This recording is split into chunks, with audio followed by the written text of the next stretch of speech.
So, this is Expanding My Cultural Identity with Professor Meraz. Now,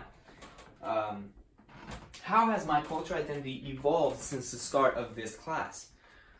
Well, this class taught me many things about the Chicano culture, such as, interesting facts about how there would be trucks full of guns left under the freeways and people would come and take them for free.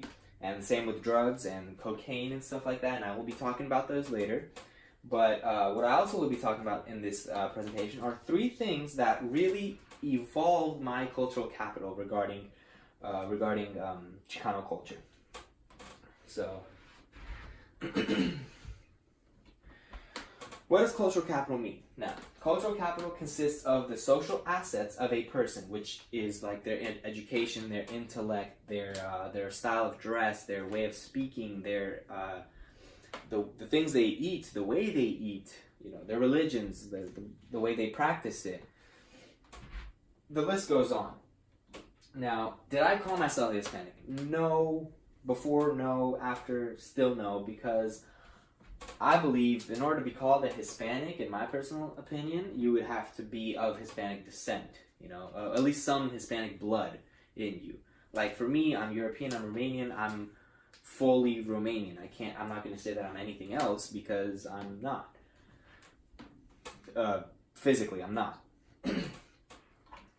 However, two sources, like I said in the beginning, three things will be mentioned. These two, and then one more, which was the most important one, which I'll be getting to later. But these two also evolved my cultural capital because, well, they're very interesting facts. They were interesting facts, which I love interesting facts because they will stick with me, and I know that now that I know that I have this in my brain, I can relate to someone that also knows this type of stuff. Like, I don't know, let's say I'm at a bar or somewhere, and someone's talking to me about trucks full of guns left in the ghettos, or crack cocaine imports, the CIA, and how this was happening in like East LA and stuff like that. Or maybe just other things such as like the Zoot Suit riots, or the LA riot, East LA riots, or just many different cultural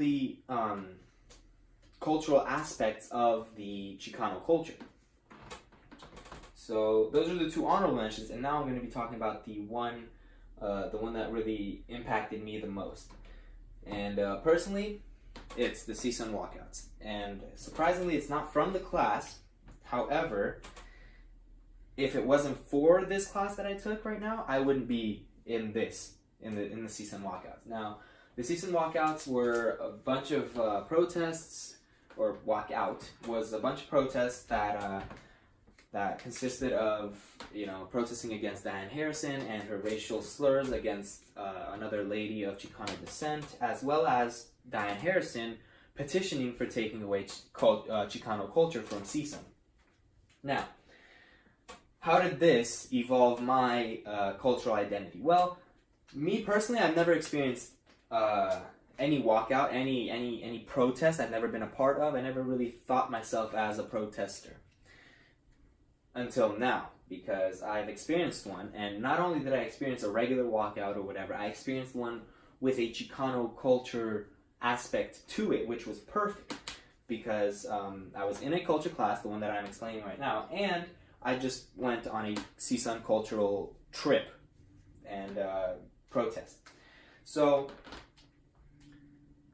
basically, the walkouts, now I can relate to someone that, let's say, has been through a walkout. Let's say has been in the Chicano walkout. Oh, you went in the Chicano walkout. Oh, I did too. What did you guys talk about? Oh, our president from our college wanted to get rid of the cultural classes here at CSUN. Oh, my protest was about this. You can start a conversation, and you're more, tying it back to the beginning, you're more socially approachable and more like socially attractive. Not necessarily physically attractive, but socially attractive. Because when someone talks to you, and you have nothing to talk about because you're as dumb as a rock, they're not going to enjoy the conversation. But now that you guys can relate on, let's say, a walkout like this one, like how now I can relate with someone, the conversation is going to be more attractive. So basically, I'm not going to get into the nitty-bitty details. This is what's this over here. But one quote that Meraz would always say is, it's always upside down and backwards. And that's what I'm ending this presentation with. Thank you, and have a good day.